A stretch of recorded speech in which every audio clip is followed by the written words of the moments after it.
terus apa itu routing dan kenapa kita membutuhkannya, terus klasifikasi routing, WIP dan IB, terus connected route, administrative distance, terus prioritas, pemilihan routing. Untuk pertama itu adalah metrik. Nah, jadi metrik itu kita baca dulu ya yang di sini. Ketika mendapatkan kondisi di mana route menuju sebuah network terdapat beberapa jalur yang masing-masing jalur memiliki distance yang sama. Nah, misalnya kayak gini nih. Ini teh yang atas sama bawah teh di sini tuh sama. Metrik. Nah, untuk metrik ini tuh membantu router memilih rute terbaik di antara beberapa rute yang menuju ke tujuan. Nah, untuk routing protokol itu beserta metrik yang digunakan ini. Terus untuk yang di itu metrik itu adalah parameter yang digunakan oleh router untuk menentukan jalur. Kayak sama tadi kayak memilih jalur terbaik atau best path menuju jaringan tertuju. Ini dari sini misalnya ke sini. Nah, apabila terdapat lebih dari satu jalur dengan nilai administrative distance atau distance ya yang sama, jadi kalau misalnya emang ada yang lebih satu tuh nanti tuh apakah ada penjelasannya gitu. Nah, dalam algoritma pemilihan jalur atau tiebreaker itu router itu akan melihat nilai distance terlebih dahulu. Nah, jadi distance itu tuh parameter utama. Itu tuh kalau misalnya kayak semakin kecil si distance itu bakal lebih diprioritaskan gitu. Nah, untuk metrik itu parameter yang kedua, itu tuh yang dievaluasi jika konsesi distance itu sama-sama jalur itu sama dengan seimbang. Nah, kita kayak ini. Nah, di sini ya menentukan jalur terbaik. Nah, yang di sini tuh manakah jalur yang akan digunakan? Untuk di sini tuh administrative distance. Nah, di sini tuh ada router 1. Si router 1 tuh akan ininya tuh OSPF, untuk ke bawah tuh OSPF dan yang ke atas tuh RIP. Nah, si router 1 ini ingin ke router 4. Nah, mana sih jalan yang kayak yang lebih cepat gitu, penentuan best path-nya atau jalur terbaik itu di mana gitu. Nah, router 1 itu hendak mengirim paket. Nah, jalur atas itu menggunakan RIP dengan distance itu 120. Nah, untuk jalur bawah itu ada menggunakan OSPF dengan distance 110 jadi lewat ke router 3 dulu. Nah, di sini tuh ada yang distance-nya. Nah, ini distance setiap pin itu berbeda. Nah, untuk konflik itu distance-nya 0, terus static itu 1, SWF itu 110, RIP itu 120, dan EIGRP itu 90. Nah, dalam hal ini router akan mengarahkan pada jalur dengan nilai administratif terkecil. Nah, jadi yang dipakai ini adalah ini 110 ini, karena ini tuh lebih kecil daripada 120. Jadi yang namanya distance tuh namanya yang kecil dulu yang diprioritaskan gitu. Nah, terus untuk yang kedua, jadi si router 1 ini hendak ke router 5. Nah, sedangkan di sini tuh si distance itu sama mirip ya. Di sini itu RIP dan RIP juga 120, administrasi distance-nya tuh 120. Jalur atas tuh RIP-nya 120, jalur bawah 120. Nah, di sini tuh kita pakai metrik. Jadi setiap protokol routing memiliki perhitungan metrik sendiri. RIP metrik, hop count. Jadi kayak ngeloncatin lah gitu, hitung nih, kayak dihitung gitu.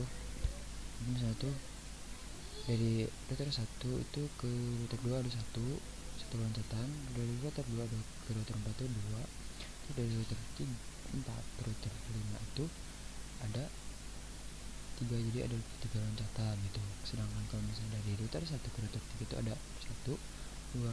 Nah, jadi kayak yang paling sedikit itu kita ambil. Jadi bagaimana dibanding ambilnya tuh hop count atau kayak loncatan yang terendah, karena yang terendah yang ke bawah jadi kita pilih yang di bawah, soalnya cuma ada 2 loncatan, sedangkan di atas itu ada 1, 2, 3 loncatan. Jadi dalam hal ini router akan mengarahkan pada jalur dengan metrik terendah. Nah, metrik terendah itu ya ini cuma ada 2, sedangkan ini ada 3 tuh. Nah, kita buka sini metrik ini. Nah, metrik itu terbaik di antara beberapa rute yang menuju ke tujuan. Metrik ini digunakan untuk menentukan best path protokol. Nah, ini tuh ada jenis-jenis metrik berdasarkan protokol routing. Nah, metrik router biasanya didasarkan pada informasi seperti panjang jalur, bandwidth, beban, jumlah hop, biaya jalur, penundaan unit transmisi, kendala. Nah, untuk RIP itu ini itu parliamentary metrik itu pakainya hop count ini. Jadi cara kerjanya itu kayak menghitung jumlah lompatan router hop terkecil menjadi best path. Jadi yang kayak tadi ya, ini kan 1, 2, ini 1, 2, 3, jadi yang terkecil tuh kita ambil jadi best path itu. Terus untuk yang 2 EJP itu tuh Enhanced Routing Gateway Routing Protocol. metrik yang digunakan itu key value dari bandwidth, loading, delay, reliability, MCU. Jadi mengkombinasikan bandwidth, load, delay, reliability, dan MTU. Terus ini tuh LS atau ISIS ya, ISIS berarti. Ini tuh yang digunakan itu cost itu didasarkan pada status kualitas, dan cost terkecil menjadi best pass. Jadi yang terkecil itu jadi apa sih best pass, kayak tadi yang 110 gitu. Terus SPF juga sama ya. Terus untuk jenis-jenis metrik yang digunakan oleh routing protokol, yang pertama itu ada hop count. Nah, hop count itu tuh jumlah router yang dilalui untuk tercapai destination. Atau protokol routing yang menggunakan hop count akan menghitung jumlah lompatan hop untuk mencapai remote network. Satu hop dihitung satu router, jumlah lompatan terkecil merupakan nilai terbaik, itu adalah hop count. Terus yang kedua itu ada cost. Cost ini, metrik ini akan memberikan harga cost pada setiap link yang ada di jaringan. Path yang memiliki cost terkecil maka akan menjadi best path. Yang ketiga itu ada bandwidth. Bandwidth itu kapasitas transmisi. Sebagai metrik hampir dengan protokol routing akan menghitung bandwidth pada setiap path dan akan menjadikan path dengan bandwidth terbesar sebagai best path. Keempat itu ada load. Jika load dijadikan metrik, maka protokol routing akan menghitung beban dari setiap path akan menjadikan beban terkecil sebagai best path. Kelima ada delay. Delay itu adalah waktu yang diperlukan untuk mengirimkan paket data dari setiap path, tapi yang delay terkecil menjadi best path. Nah, tadi ya yang 110 itu. Terus reliability. Reliability itu adalah nilai keamanan dari sebuah path.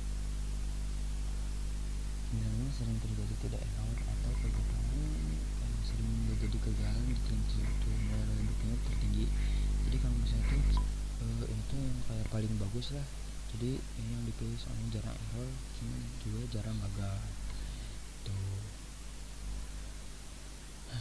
Nah, itu adalah pembahasan dari metrik ya. Kita lanjut ke apa itu routing dan kenapa kita membutuhkannya.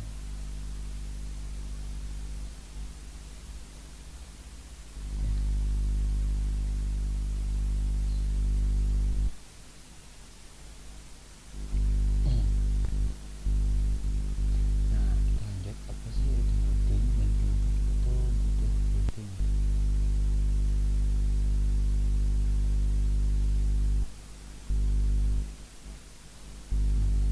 Apa sih routing?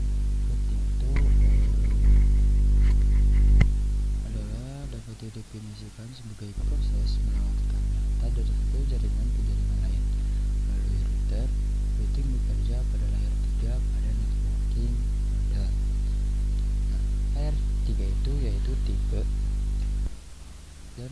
perangkatnya biasa kita kenal yang namanya itu router ya.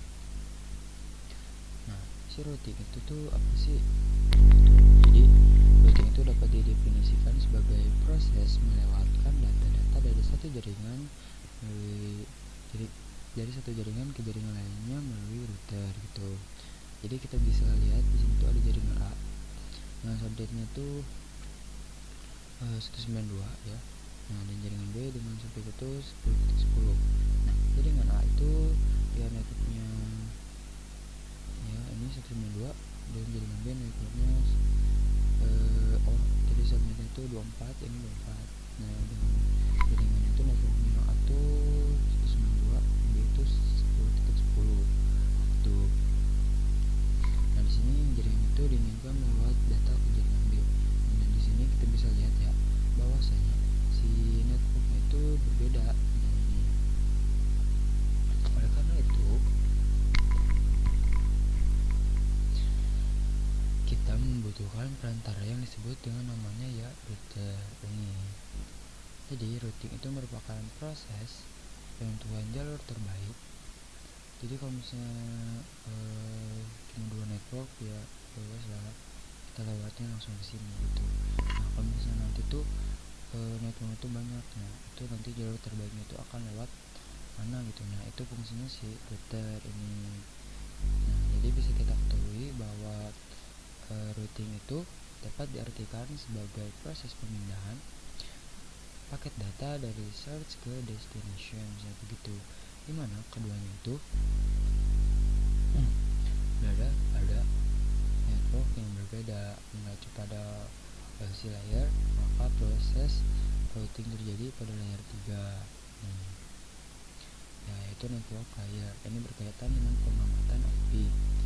Jadi di sini tuh kita bisa lihat ya di sini IP-nya berapa, subnetnya berapa gitu.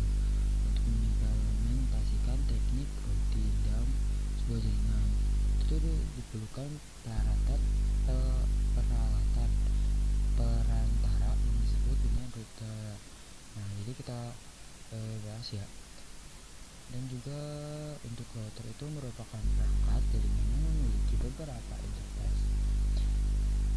Jaringan yang mampu menentukan jalur terbaik ataupun best path yang dapat ditempuh oleh sebuah paket untuk mencapai network tujuan. Nah, jadi kalau misalnya teman-teman atau kalian kita itu kayak pernah ya dengar yang namanya itu switch. Nah, si switch itu tuh layer 2. Nah, perbedaan antara router dan switch itu apa sih? Nah, kalau misalnya perbedaan dari segi fisiknya, switch itu lebih banyak port, sedangkan untuk router itu si portnya itu gak banyak gitu, masih banyak switch nih.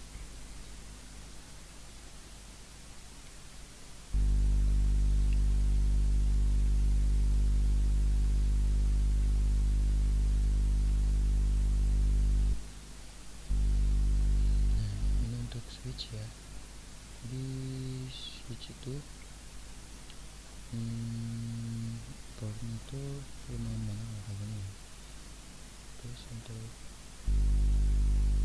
router, nah router itu kayak gini. Nah, jadi portnya itu lebih dikit itu. Nih, router adalah perangkat jaringan yang berfungsi untuk mengatur.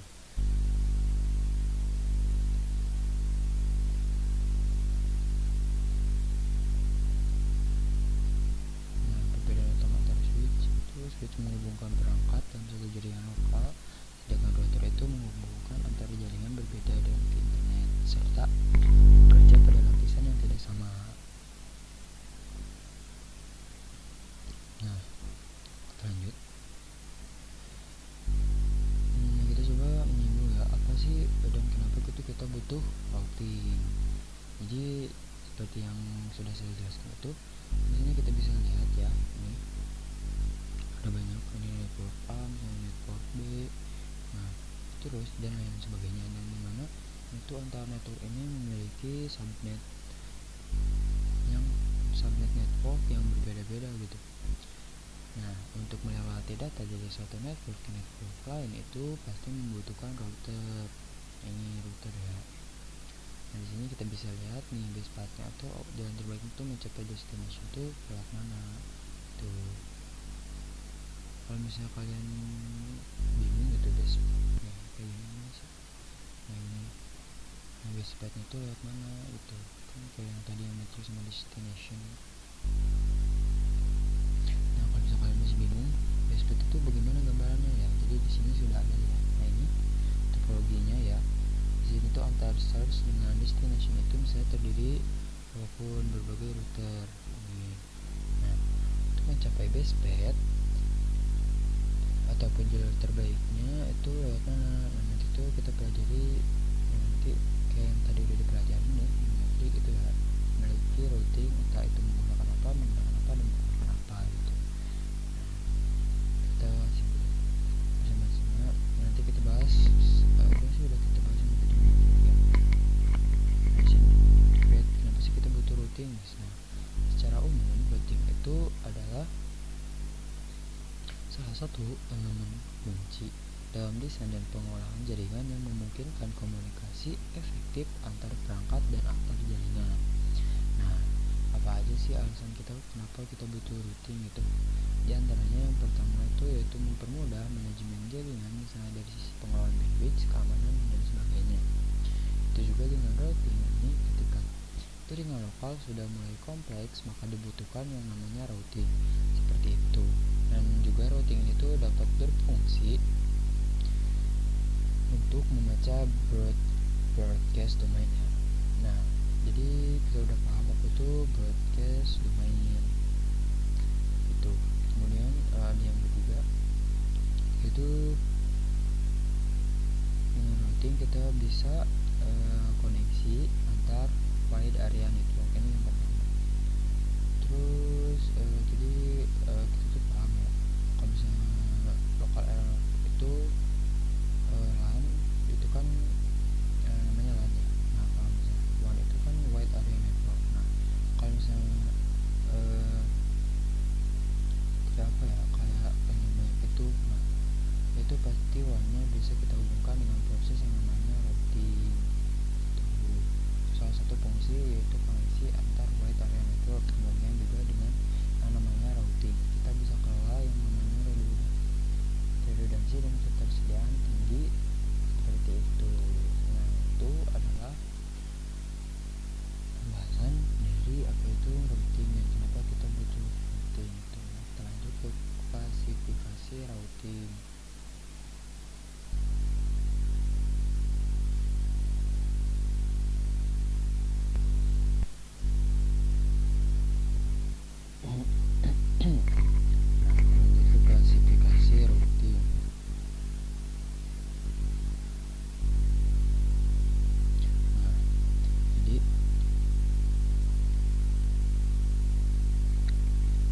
Klasifikasi routing itu static routing. Nah, disini tuh klasifikasi routing itu ada static routing yang dibuat dengan menambahkan secara manual ke routing table. Terus ada dynamic routing yang dilakukan dengan melakukan enable fungsi protokol pada router tersebut. Nah, secara otomatis router akan mencari jalurnya sendiri. Ini routing static, terus ada dynamic. Nah, dynamic itu ada dibagi dua lagi, ada IJP dan EJP. Terus di IJP itu dibagi dua lagi, yaitu distant vector lalu link state. Nah, di link state distant vector itu ada RIP dan EJRP. Nah kalau misalnya di link state itu ada ISIS dan USPF yang kayak tadi lah. Terus yang EJRP itu ada fake vector, terus BGP ininya dan IBGP dan EBGP itu. Nah jadi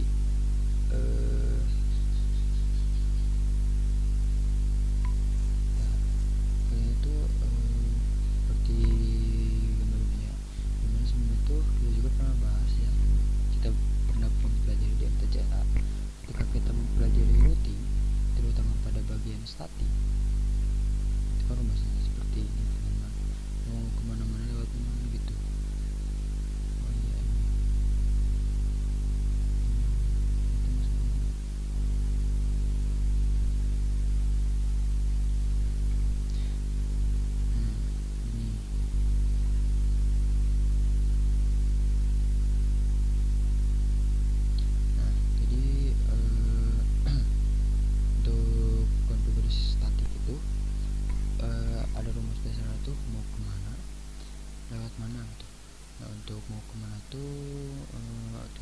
agar router 1 bisa menjangkau jaringan router 3. Nah, dengan router 1 yang IP-nya 192.168.1 pada router 3 itu 192.3 ya. Nah, terus jadi si router 1 itu pengen nambahin perintah IP route menuju tujuan ke sini, tapi ininya ke IP route 2 yang itu 10.10.10.2 gitu.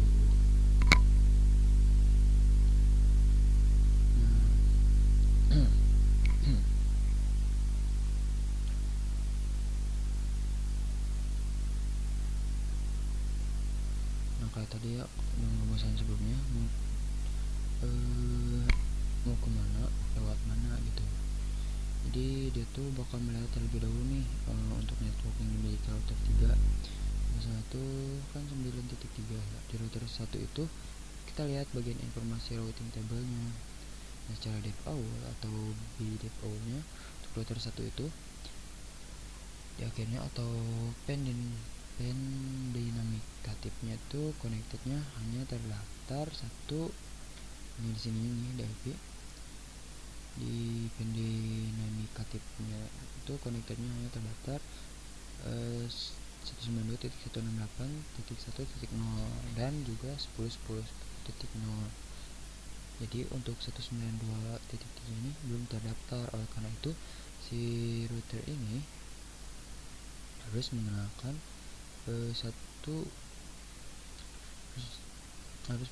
jadi si router 1 ini harus mengenalkan tuh, ataupun harus dilakukan static routing ke network yang dimiliki oleh router 3 nih. Nah, kalau misalnya lewat terminal IP route sini nih, destination address-nya yaitu network 92.168.3.0. Terus untuk gateway-nya menggunakan ini 10.10.10.2 ya. Terus yang ada pada router 1 yang dimiliki oleh router 2 seperti itu. Nah, di sini udah kita sambung pada pembelajaran MTCN sebelumnya. Adapun untuk cara kerja dynamic routing itu kita dia cara kerjanya adalah mengadvertiskan network yang dimiliki oleh alias setiap routernya gitu. Nah, untuk step router kan ada DHCP-nya ya masing-masing. Untuk router 1 DHCP-nya itu ini DHCP-nya ini, nah ini DHCP-nya ini DHCP. Nah, untuk router 2 DHCP-nya adalah 20.2. Ini DHCP 1, DHCP 2. Nah, terus 20.20 ya dan 10.10 10.10.0.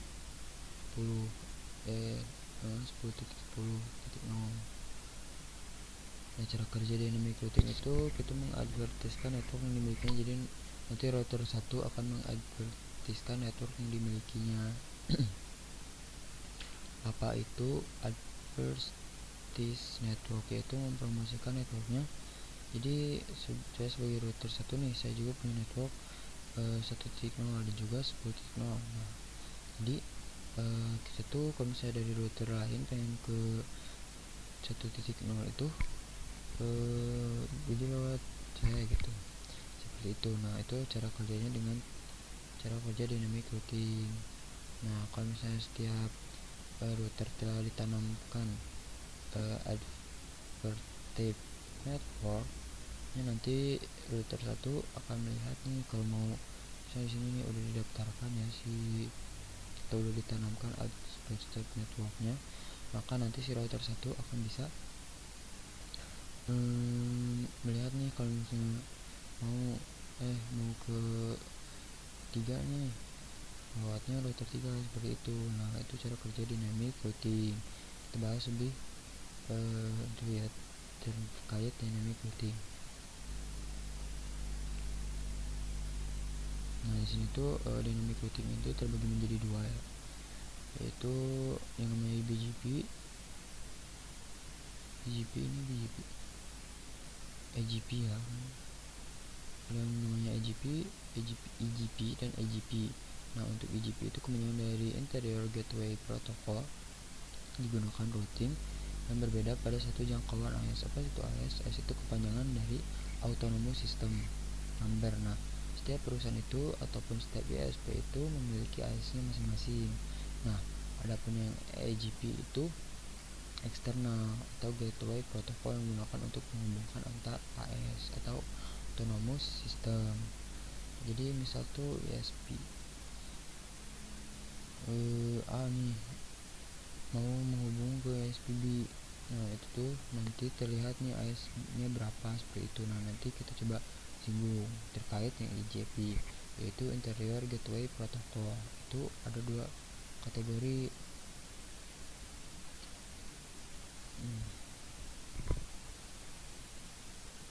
Ada dua kategori mekanisme yang digunakan, ada yang distant vector dan juga ada yang step, dimana ini Pak. Nah, step IGP itu dua. Step mekanisme itu ada yang memiliki routing protokol masing-masing. Untuk distant vector itu ada yang namanya RIP ataupun routing, dan juga ada yang namanya EGFP. Nah, sebelum EGFP ini ada kategori routing. Sebelum EGFP itu dikembangkan menjadi EGFP, yaitu ada kategori yang namanya IGRP. Nah, ada yang step itu routing protokolnya ada IS, terus juga OSPF. Nah, mari bahas ya, apa itu RIP, terus apa itu EIGRP ataupun yang sebelumnya kayak OSPF.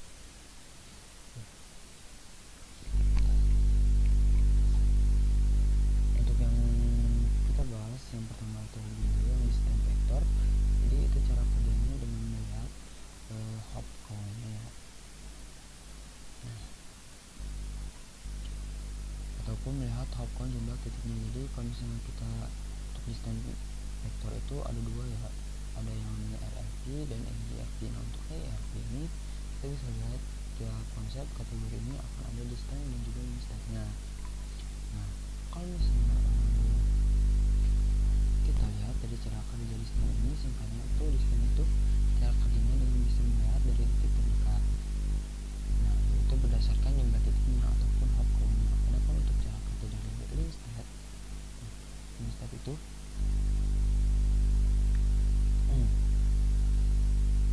step itu dilihat dari beberapa atau status linknya. Nah, kita juga bisa lihat dari beberapa besar bandwidth step itu, terus beberapa besar pasnya. Jadi semakin kecil pas itu dimiliki, maka routing ataupun penentuan route itu lewat situ. Jadi kalau misalnya lebih kecil tuh tes yang lebih dahulu prioritaskan itu yang lebih kecil. Nah, yang pertama itu ada distant RIP. Nah, RIP itu dia memiliki jalur routing berdasarkan jarak terdekat. Jadi rute tujuan ini disebut sebagai hop count. Kemudian RIP ini ada versi 1 dan 2. Kalian bisa baca sini ya. Kemudian untuk yang EGRP ini saya bahas ya, maksudnya itu sebelum EGRP dikembangkan itu ada yang kategori namanya EGRP.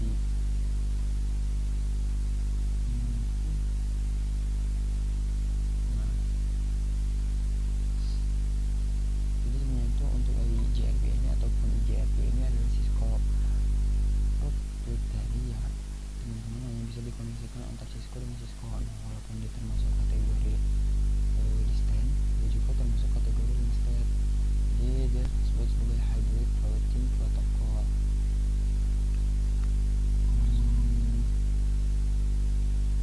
Jadi dia itu cara kerja ataupun trik itu digunakan itu menggunakan bandwidth ya, ataupun forward ataupun yang semacamnya.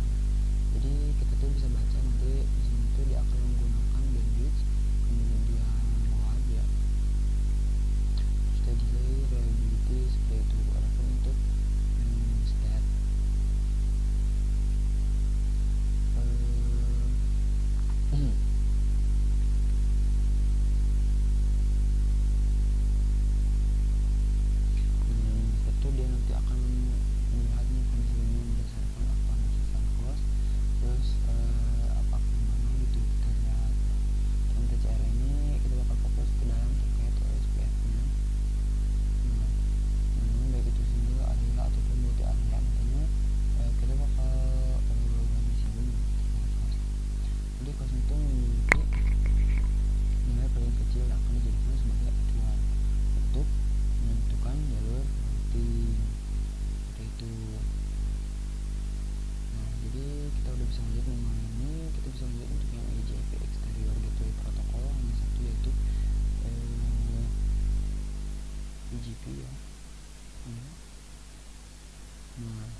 bisa gunakan untuk koneksi antar AES. Jadi di AES itu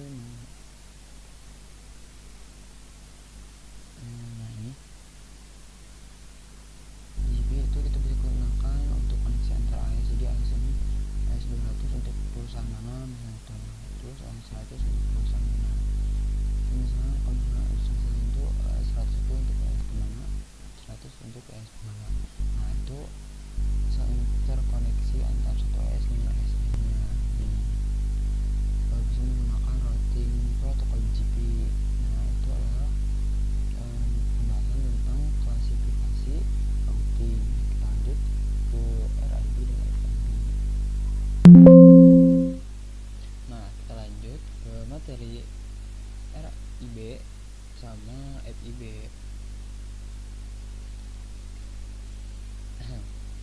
Apa sih yang dimaksud dengan dua istilah tersebut? Nah, mungkin sebagian orang mengelompokkan atau memaksudkan RIB dan FIB itu dalam komponen routing. Tapi apapun itu pengelompokannya, komponennya akan tetap membahas tapi apapun itu pengelompokannya, apapun itu komponennya, kita akan tetap membahas. Nah, mari kita bahas terkait yang namanya RIB dan FIB. Itu RIB itu kepanjangan dari Routing Information Table. Nah, adapun untuk FIB itu adalah Forwarding Information Table. Nah, itu tuh sebuah langkah lebih jauh. Nah, kita akan coba kenalkan pada kalian terkait dua istilah ini. Nah, ada yang namanya control plane dan data plane.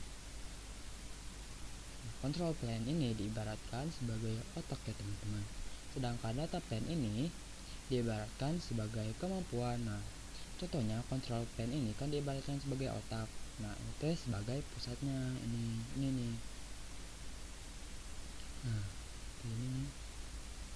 Nah, control plane ini memanfaatkan yang namanya RIB. Control plane ini memanfaatkan yang namanya FIB. RIB. Nah, Routing Information Table. Routing Information Table ini mungkin biasa kita kenal juga yang namanya routing table. Jadi istilah tersebut sama. Jadi control plane ini akan memanfaatkan yang namanya routing table, jadi berisi terkait informasi-informasi terkait kepada ataupun tertuju kepada network yang ingin dicapainya. Nah, sedangkan data plane ini, data plane itu diibaratnya sebagai kemampuannya. Jadi data plane itu akan memanfaatkan, jadi si data plane ini tuh akan memanfaatkan yang namanya forwarding. Nah, forwarding.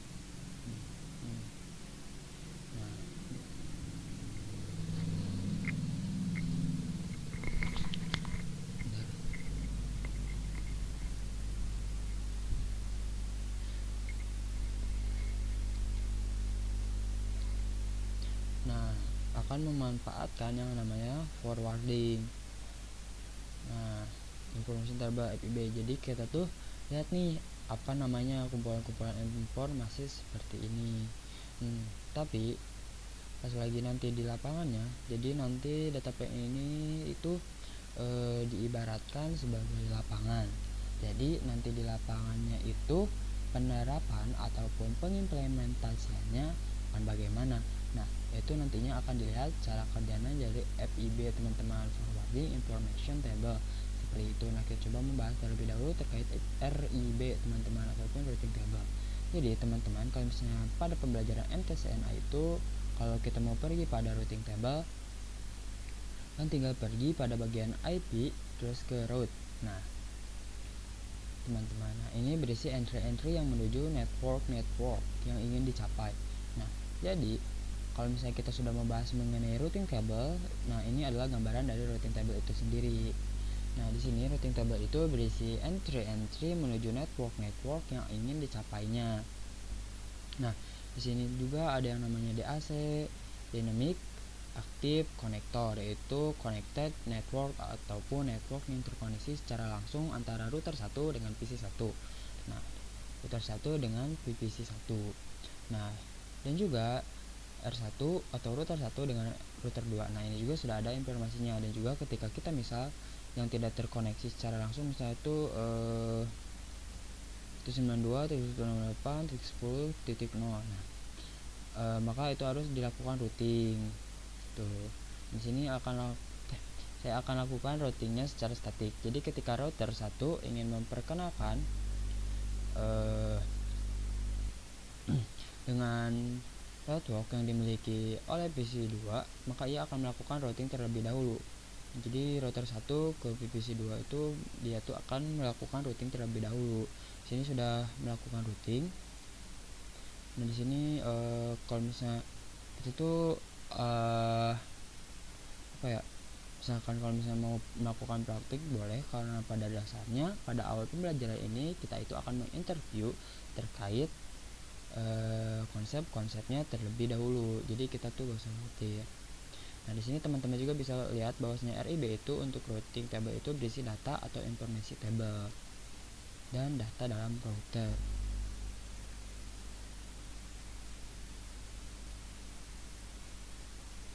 Nah,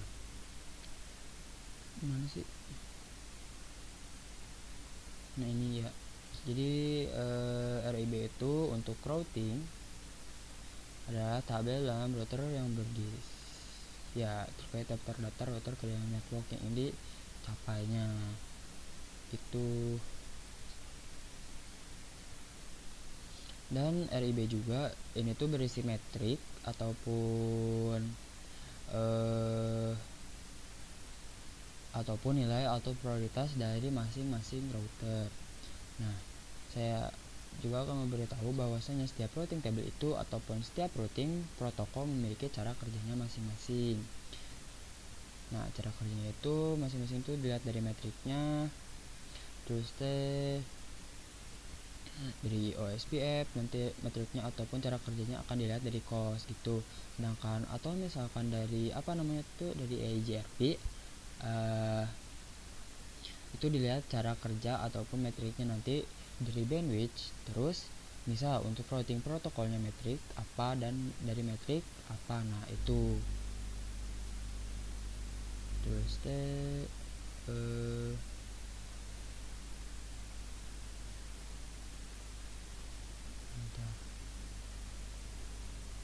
terus misalnya untuk routing protokolnya dari metrik apa, nah itu kita akan mengetahuinya secara berkala. Kemudian untuk RIB untuk RIB routing table itu berbentuk dari semua router yang berbentuk dari dynamic protocol. Jadi dynamic protocol itu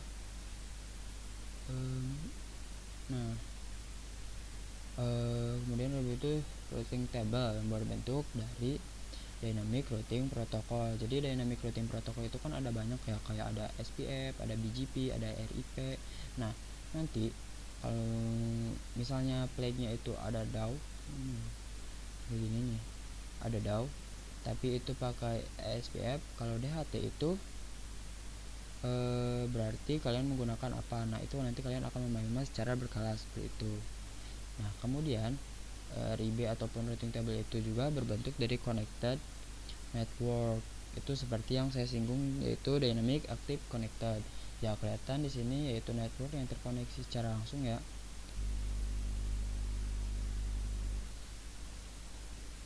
Seperti ini. Jadi ini kemudian routing table juga berbentuk dari konfigurasi router tambahan seperti static route. Jadi seperti apa namanya topologi ini yang ada di sini? Ketika router 1 ingin memperkenalkan dengan network yang dimiliki oleh PC 2, maka dia harus melakukan route tambahan, yaitu static routing gitu. Terus static routing itu playnya hanya adalah aktif statik seperti itu. Oke. Nah, ini ketika sudah membahas terkait RIB atau kurang lengkap kita kalau gak membahas FIB. Nah, jadi seperti yang tadi yang udah dibahas, control plane itu informasinya terkait network yang ingin dicapai. Nah, itu kan control plane. Nah, control plane itu kan pusatnya. Nah, di sini adalah data plane. Nah, data plane itu adalah pelaksanaannya. Jadi, dia itu akan melakukan implementasinya, yang akan melakukan aksinya pada lapangannya itu. Nah, data plane ini memanfaatkan yang namanya FIB, Forwarding Information Base. Jadi, FIB ini diibaratkan sebagai cache dari routing table, jadi berisi router yang dipilih oleh algoritma routing sebagai jalur pilihan untuk meneruskan paket atau route yang sering digunakan. Nah, hal ini sering dalam format bentuk cache format kompresi atau precompile yang dioptimalkan untuk perangkat keras, perbandingannya, dan pencarian. Nah, teman-teman, kalau misalnya pengen lihat gambaran secara gamblang terkait RIB dan FIB, mungkin teman-teman bisa lihat pada gambar ini. Ini ya.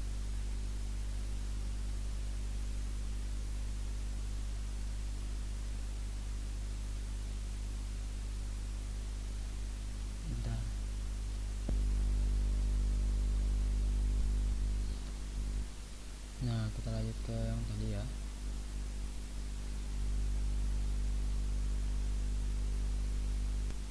Nah, kalau bisa kalian emang pengen lihat gambarannya yang secara jelas terkait RIB dan FIB itu, kita bisa lihat pada gambar ini. Nah, jadi RIB di sini itu kita bisa lihat baik itu dari routing table, RP table, kemudian nanti dia akan membentuk cache yang digunakan oleh FIB nantinya. Nah, nanti ini itu kita sebut save ya. Nanti, nah kalau misalnya materi advance-nya teman-teman gak terlalu itu apa sih?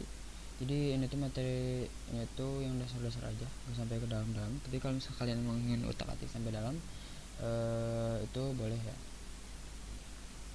Nah, kita lanjut ke sini. Nah, si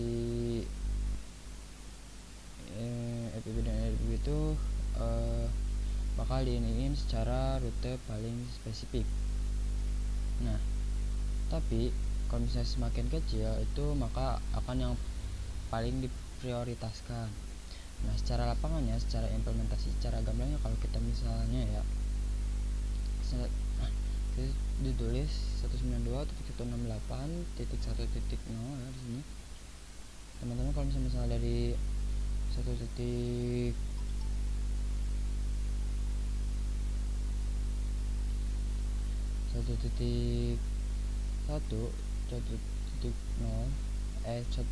sampai 1.62. Nah, itu slash-nya kan 24, itu 4 ya, berarti dikurangi network dan broadcast-nya berarti 2. Maka dia akan menggunakan entry nomor yang ketiga ini. Terus sedangkan ketika kalian ingin menggunakan ataupun menunjukkan network dari 192.168.1 sampai ke atas ya, yaitu 1.63. Nah, sampai 102 sampai titik 126.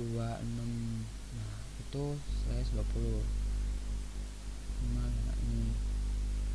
Nah, terus kalau misalnya dikurangi network broadcastnya berarti 126, maka dia akan menggunakan entry yang kedua. Nah, kalau misalnya 126 ke atas sampai 124, nah itu tuh slash 24, itu berarti dikurangi 2 berarti 254. Nah, berarti kamu misalnya kita tulis di sini 192.68.1.7 sampai 152.1.52, maka dia akan menggunakan entry yang ketiga ini. Nah, ini. Nah, seperti itu. Jadi ini tuh implementasi di lapangan seperti itu, teman-teman. Jadi harapannya kita bisa memahami apa yang dimaksud dengan RIB dan FIB. Ini refleksnya, teman-teman. Jadi kita bisa baca sendiri nih teksnya. Nah, ini ada DAC, DAO, AS, DAC. Nah, ini ya. Nah, kita lanjut ke materi berikutnya, yaitu kita lanjut ke pembahasan yang ke 5 ya, yaitu connected route. Nah, di sini kita akan menyinggung yang namanya connected route. Nah, connected route itu adalah yang berisi network yang terhubung secara langsung ke router. Jadi connected route ini bisa kita singgung ataupun kita bisa kenal dengan yang namanya DC ya. Jadi ini adalah connected route. Di sini bisa kelihatan ya ada DC. Cuma di sini buram blur. Nah, di sini tuh adalah DC. Nah, jadi ketika kalian mempunyai topologi, nah topologi itu secara sederhana seperti ini. Ada R1, ada R2. Nah, masing-masing router itu memiliki networknya tersendiri. Nah, ketika kita melakukan addressing pada suatu router, misalnya pada router 1 ada gitu ya. Nah, ada router 1, ketika kalian melakukan addressing di bagian IP addressnya, kalian akan menambahkan IP manual di sini ya. Enter 3 tuh misalnya tuh berapa gitu nih. R3 ada 10.1, terus enter 2 tuh IP nya tuh berapa, enter 2 10.1. Nah, ketika kalian menambahkan IP address valid pada setiap interface, misalnya enter 2 ataupun enter 3 dengan IP yang valid, nah bagian routing tabelnya itu akan terbuat secara otomatis, yaitu dengan flag DC. Nah, ini DAC ya. Nah, misalnya untuk yang 10.10.10.0 gitu, yang antara mengarah antara router 1 dan ini 10.10.10 router 1 dan router 2. Nah, kemudian juga ada 192.68.10.0. Nah, itu router 1 yang mengarah ke PC 1 gitu. Nah, di sini kita bisa lihat ya, ada berbagai komponen-komponen. Nah, ini ada DST address. Berarti memang router 1 itu ingin menganalisis ke network yang dimiliki PC 1, yaitu 10.0. Nah, kemudian itu dia melalui enter 3 sudah benar. Kemudian di sini juga ada terkait distance. Distance ini nanti kita akan bahas pada materi berikutnya secara singkat ataupun secara sederhana. Setiap DLC ataupun DAC ataupun setiap routing table itu nanti kita akan memiliki distance default-nya. Nah, itu terkait gambaran connected route. Nah, di sini ada berbagai parameter yang harus kita ketahui. Jadi terkait connected route itu ketika misalnya kita terdapat 2 buah IP address yang berasal dari subnet yang sama.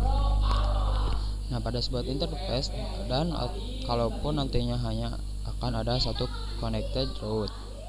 Nah, jadi connected route ini adalah routing yang berisi network yang terhubung secara langsung ke router.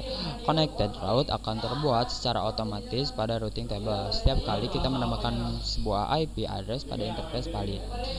Jika terdapat 2 buah IP yang berasal dari subnet yang sama sebuah interface, maka akan dapat satu connected route.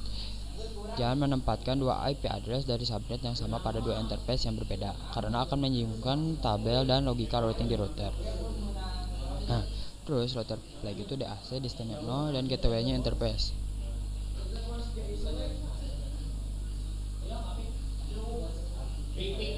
Nah, itu adalah pembahasan dari connected route. Kita lanjut ke administrative distance. Kita lanjut ke materi yang ke-6, yaitu administrative distance. Nah, jadi kita di sini akan berkenalan atau akan mempelajari tentang administratif yang namanya distance, atau mungkin biasa disebut juga dengan istilah administrative distance. Nah, sama saja. Jadi distance ini merupakan parameter yang bisa digunakan ketika terdapat berbagai jalur untuk mencapai tujuan. Nah, maksudnya apa sih? Nah, kita bakal bahas. Jadi distance ataupun administrative distance itu merupakan suatu parameter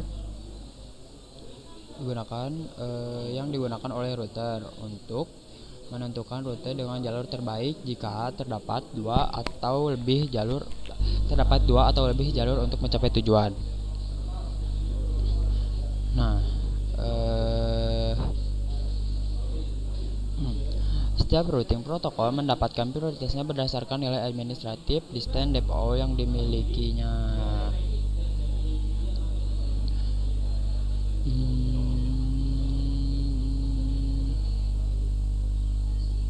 Jadi default masing-masing. Nah, walaupun setiap routing protokol memiliki distance defaultnya masing-masing, kita juga bisa tetap custom.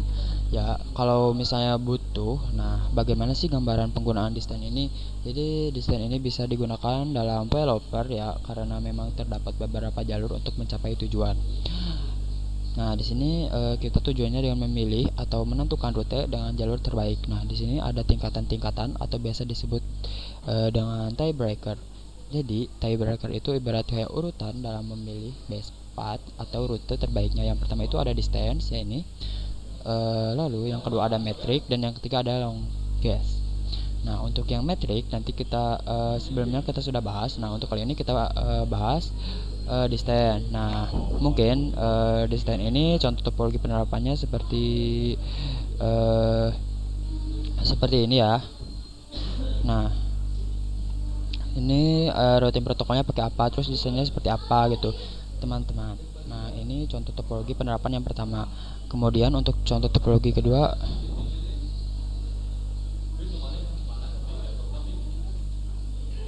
bentar. Nah, maaf ya. Nah, ini adalah contoh dari realnya ya. Kalau misalnya kita lihat di sini ada 4 router. Anggap saja ini router A, terus ini router B, ini router C, dan ini router D. Nah, dia ini menggunakan si EIGRP. Jadi sini ke sini EIGRP. Nah, dari A dan ke B itu menggunakan OSPF. Terus C ke B itu EIGRP, A atau D ke A itu menggunakan EIGRP juga. Nah, seperti yang saya bahas sebelumnya, bahwa setiap routing protokol itu memiliki nilai distance-nya masing-masing. Nah, untuk EIGRP itu nilai distance-nya adalah 90, sedangkan OSPF nilai distance-nya adalah 110. Nah, dalam penerapan ataupun penggunaan distance itu rumusnya seperti ini: semakin kecil nilai distance, maka semakin diprioritaskan. Nah, karena ini nilai distance yang paling kecil adalah EIGRP, maka setiap router A ingin pergi ke router B, dia menggunakan distance yang paling kecil yaitu 90. Berarti dia dari A ke D ke C lalu ke B. Nah, seperti itu. Jadi itu kalian bisa pergi pada bagian routing tabelnya, teman-teman. Nah, nanti kalian ada parameter distance di sini. Kalian bisa custom saja mau berapa, tapi perlu kalian ketahui bahwasanya setiap routing protokol, mau itu statik ataupun dinamik, itu memiliki distance masing-masing. Adapun juga yang namanya connected interface ataupun AC itu juga memiliki distance-nya, memiliki default yaitu 0, seperti itu. Nah, itu adalah pembahasan dari administratif distance. Nah, kita lanjut ke pembahasan berikutnya yaitu prioritas pemilihan routing. Nah, kita lanjut ke materi yang terakhir yaitu prioritas pemilihan routing. Nah, dari tadi kita menyebut terkait atau menyinggung terkait penentuan best path ataupun jalur terbaik routing.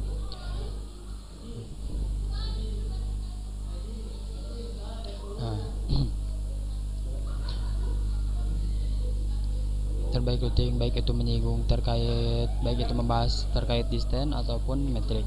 Nah, pada kesempatan kali ini kita akan coba rangkumkan apa saja parameter-parameter yang bisa digunakan dalam menentukan best path ataupun jalur terbaiknya. Bisa kita simpulkan yaitu prioritas pemilihan routing ataupun layar ataupun tiebreakernya.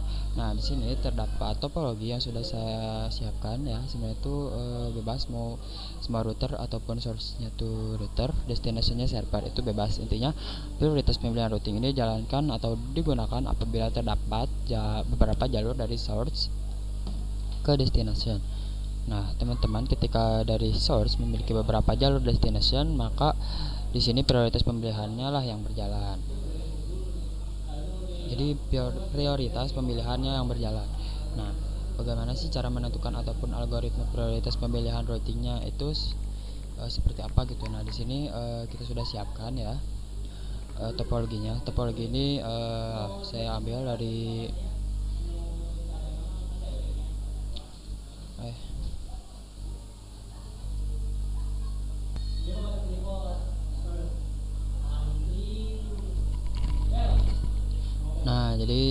saya ambil foto ini dari webnya Citra Web.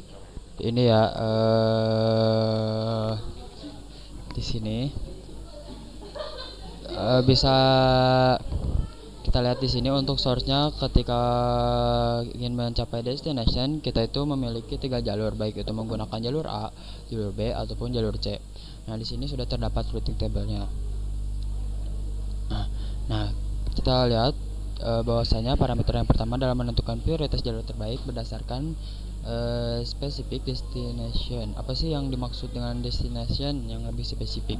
Yaitu dengan network yang lebih spesifik. Di sini kan untuk server yang bagian destination itu memiliki IP networknya adalah 30.0 ya. Tapi kalau misalnya kita lihat routing table-nya, 30.0 ini memiliki prefix yang berbeda-beda.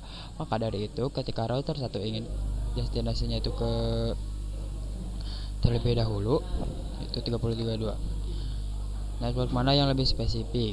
Nah, kita bisa lihat bahwasanya untuk /24 itu jumlah host yang bisa digunakan adalah 256 dikurangi network dan broadcast-nya adalah 254. Sedangkan yang /29 itu ini ya, jumlah host yang bisa digunakan adalah 8 jika dikurangi network dan broadcast-nya yaitu jadi 6.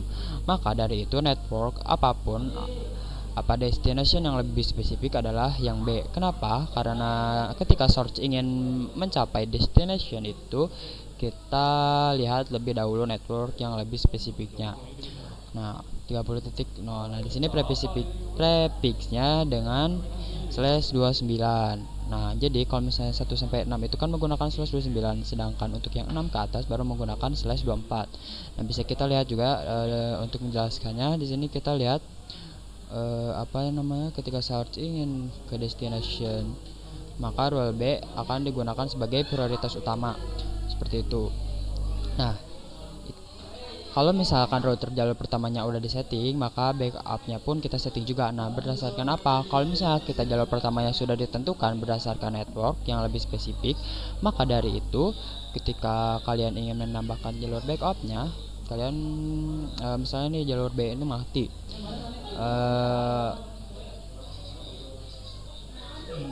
maka kita bisa beralih ke jalur backup ataupun jalur outline line off. Di sini parameter yang kedua ketika parameter yang bisa kita gunakan dalam penentuan jalur backup itu adalah parameter yang kedua.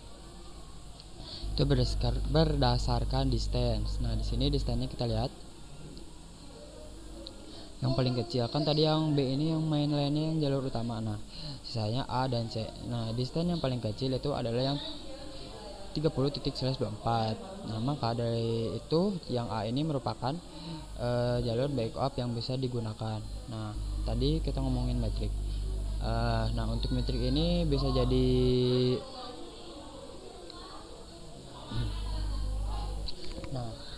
untuk metrik ini bisa jadi prioritas pemilihan routing. Jadi topologi yang bisa ataupun yang biasa kita temui pada routing protokol dinamis itu tuh menggunakan routing statik. Nah, maka metrik itu gak bisa digunakan kalau misalnya statik. Metrik itu digunakan apabila dinamis.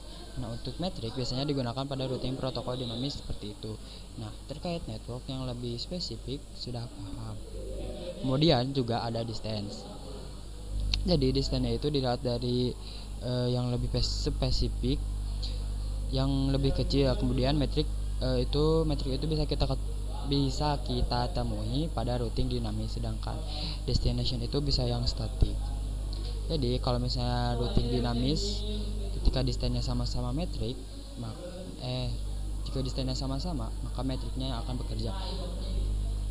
Setelah itu apabila distance dan metriknya sama, yaitu bisa menggunakan parameter yang terakhir yaitu round robin.